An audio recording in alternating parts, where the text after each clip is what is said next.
sawise kang amunggel kandha lalu dewasaning hari candra miwah taun lampahing Pandhawa ingkang wis pundhat ing 12 taun ngancik ing warsa 13 lelampahan ingkang dumadi wonten ing negari Wirata ing kono ana mustika lelampahan ingkang dumadi wonten ing negari Wirata sumlorot cacah 6 nenggih ingkang tuwuh amubal nyunarake pepadang miwah katentreman ugi karahayon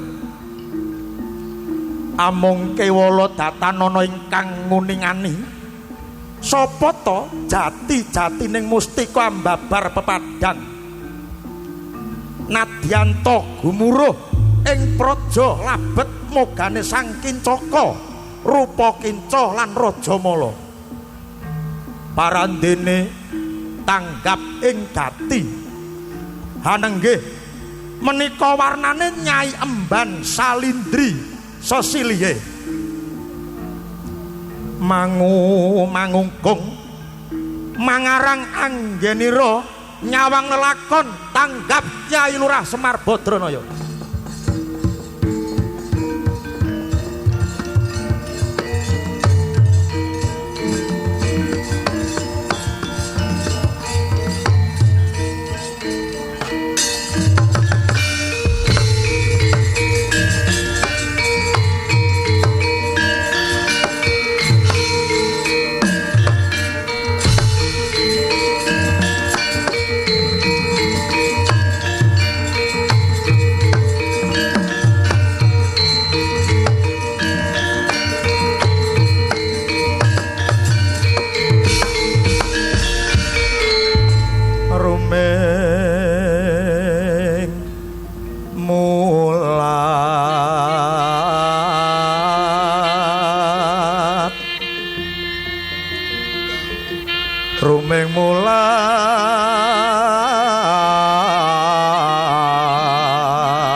begegek ugak-ugak sak dolita hembel-hembel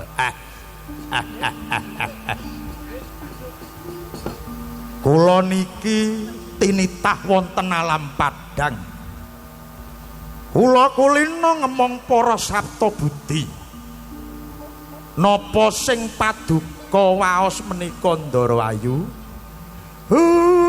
Ndarawayu Salindri kok sajak lingsem penggalih jengandika Ndarawayu wonten apa lho Yayi apa ingkang bakal dumadi ing Wirata iki yakti aku bakal tumindak bakal aring tetulung nguniwangi leliping negara Wirata kene Kyai sing dadi gembolaning rasaku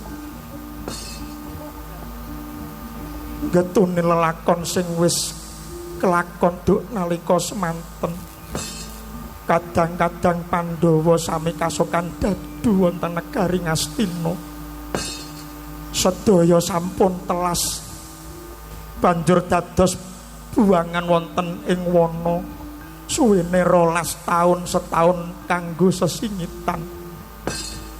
Duh Yai, lelampahan kados mengaten menika ingkang dadosaken lingsem penggalih kula Yai.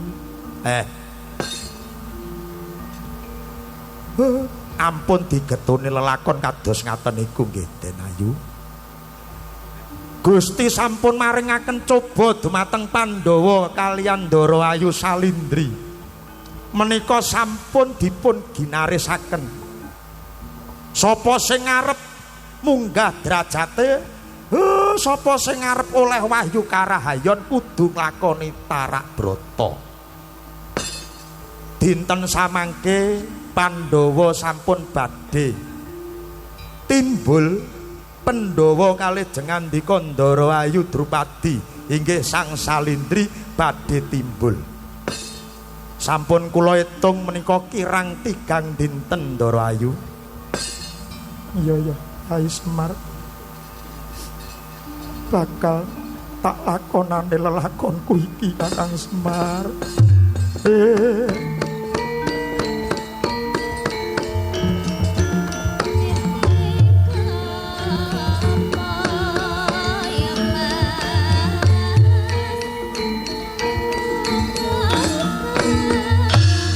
Yai, soroting srengenging brang wetan kaya sumilak padang sumeblak padang endahe sesawangi nuruti gregeting kalbuku ora wigih mangu-mangu Kyai. Aku mung pamrih rahayuning wirata lan negara sak isine. Nggih. Syukur yen ngaten Ndara Ayu. Mung kula titip weling namung kantun pinten dinten malih ampun nganti lelampan menika konangan dening sinten kemawon wonten ing Serat Weda ing jaman kala bendu ngupadya dalaning karahayon. Nggih niku panjenengan lampahi kanthi tulusing ati welas asih mring sesama kanthi sabar lan eling. Inggih mriku badhe bisa nyingkirake bab tumindak ingkang kirang prayogi. Godha lan rencana bisa diguwang supaya tiba ing adoh Ndara Ayu. Ya Kyai.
Jagate gonjeng bumine Prajawirata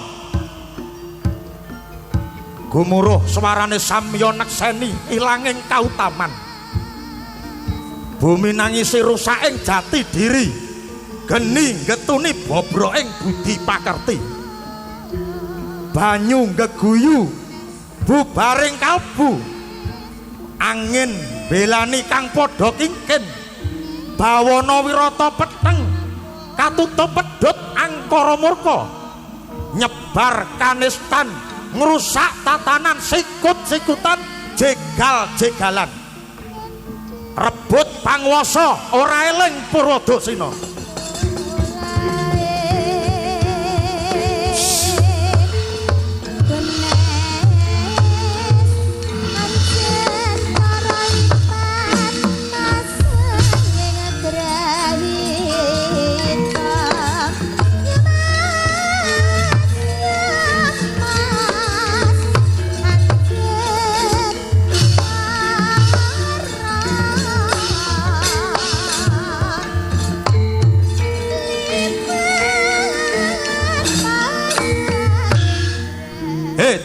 Anjana aja kowe mampang dupeh dadi wong menang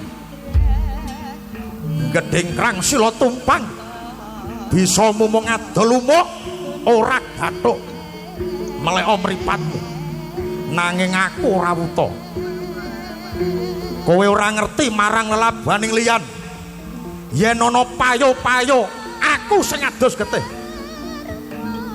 nanging babar pisan ora ana rasa panuwunmu ya enten ana piwalesku lena kaprayitnanmu tak rebut pangwasamu kono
kawembuhan Kiduing penggalih Nata Wirata Sri Baginda Matswapati krana menggaling pakartining ingkang rayi ing kepatihan Patih Kicaka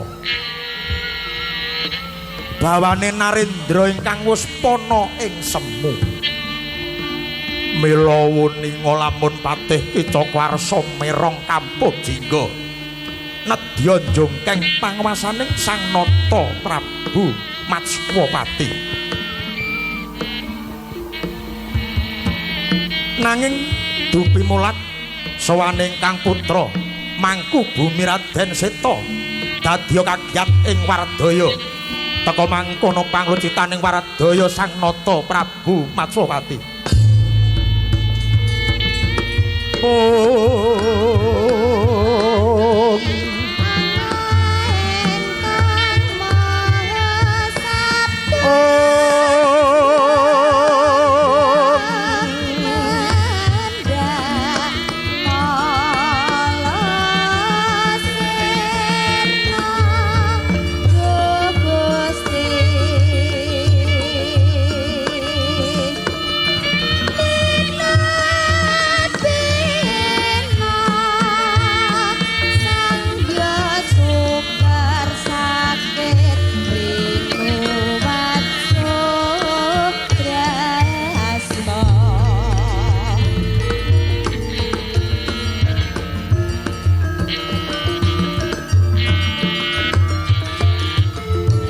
dan sembah miring ulun kabor-bore sang Murbengra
daerah kang puspita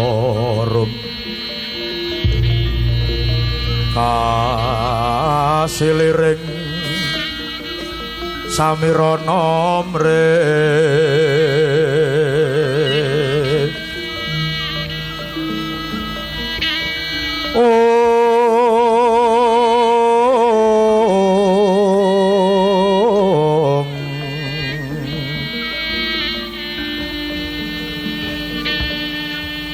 Sekar Gedung Kongas Gandanya